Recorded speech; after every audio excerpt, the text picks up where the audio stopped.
आप देख रहे हैं उत्तराखंड लाइव न्यूज, खबरों की सच्चाई तक।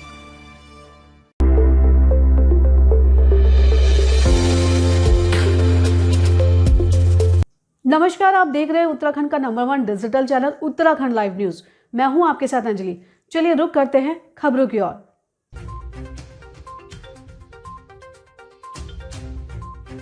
पत्नी का तो अफेयर था, बच्चे मेरे नहीं हो सकते, दादी समेत दोनों का कत्ल। फार्मासिस्ट की साजिश देख पुलिस हैरान।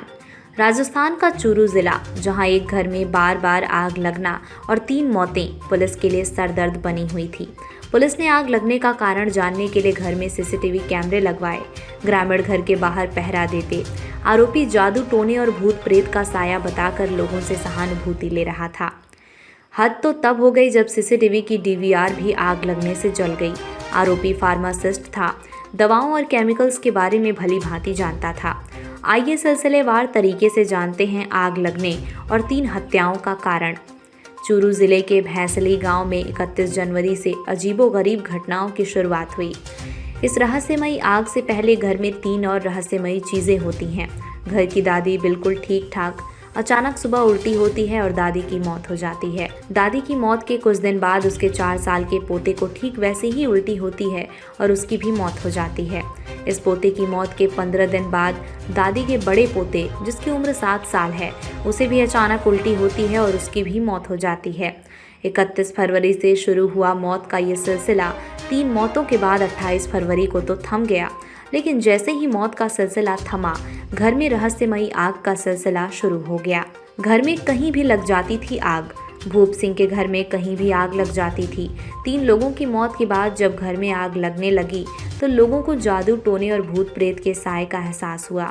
घर के आसपास ग्रामीणों ने पहरा देना शुरू कर दिया। लोगों की सहानुभूति इस घर के साथ जुड़ने लगी। लग रहा था कि ऐसी विपत्ति आ गई जो 3 मौतों के बाद बार बार आग लग रही है। पुलिस गहनता से जांच करने में लग गई। आरोपी भूप सिंह दवाओं और केमिकल्स का जानकार। भूप सिंह पहले एक अस्पताल में कंपाउंडर का काम करता था। वो फार्मासिस्ट था, लेकिन अब उसने वो नौकरी छोड़ दी और वो मेडिकल स्टोर की दुकान चलाता था। आरोपी भूप सिंह को दवाओं और केमिकल की अच्छी जानकारी थी, लेकिन उसने अपनी जानकारी को अपने ही लोगों की हत्याओं में लगाया। आरोपी ने बताया कि उसने दादी को खांसी की दवाई में जहर दिया था। सोडियम से आग लगाता था आरोपी को फार्मासिस्ट होने के कारण तत्वों की रिएक्शन के बारे में पता था। इस कारण वो सोडियम से कहीं पर भी आग लगा देता था।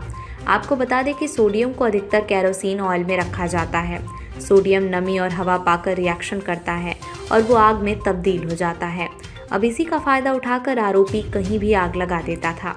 फार्मासिस्ट होने के कारण उसे आसानी से केमिकल्स उपलब्ध हो जाते थे। ये थी बच्चों और दादी के कत्ल की कहानी। पुलिस ने जब आरोपी भूप सिंह से 3 हत्याओं का कारण पूछा तो उसका जवाब हैरान कर देने वाला था।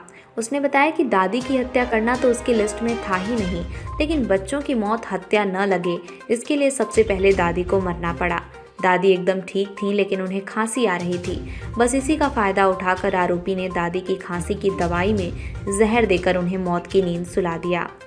अब बारी उसके दोनों बच्चों की थी, लेकिन उन 2 मासूमों की क्या गलती थी? पुलिस ने जब ये पूछा तो भूप सिंह का जवाब हैरान कर देने वाला था। उसने कहा कि मुझे शक था कि ये दोनों बच्चे अनुराग और गर्वित मेरे नहीं हैं।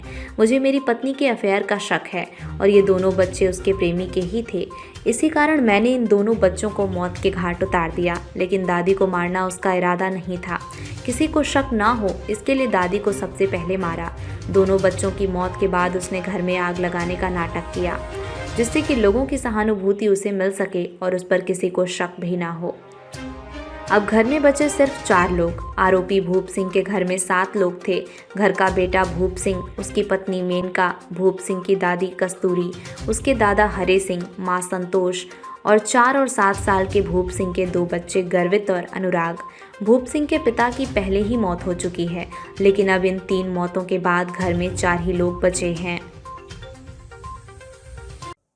छोटी सी बड़ी खबर जानने के लिए हमारे साथ बने रहिए उत्तराखंड लाइव न्यूज पर। अब चाहूंगी इजाजत। नमस्कार।